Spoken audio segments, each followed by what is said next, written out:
badan waxaa maqasheen waxa la yidhaha qataarka noocyo badan leh koonfurtaasaana qataarka aad looga yaqaanaayo musbaar baa wax lagu aqriyayaa geed kayn ku yaallaa lagu garaacayaa qof waa xanuunsanaya inta musbaarka iyo geedkaasi isku taagan yihiin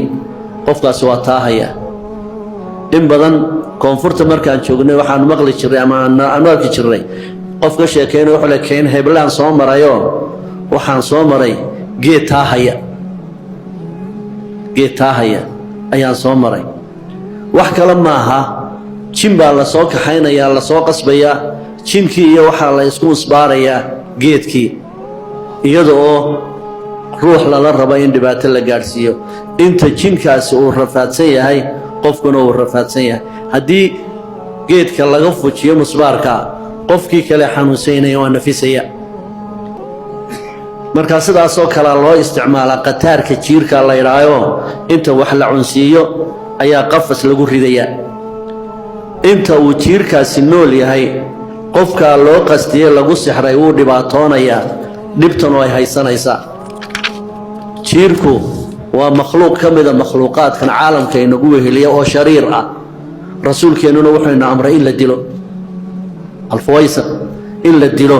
ayuu rasuulkeennu ina amray salawaatullahi wasalaamu calayh jiirkan laguu sheegayaa caalamka meel aanu ku noolayn ma jirto marka la tix raacayna waxaa la yidhaha 38 qabiilo ama 38 quruumood oo jiir ah baa caalamka ku nool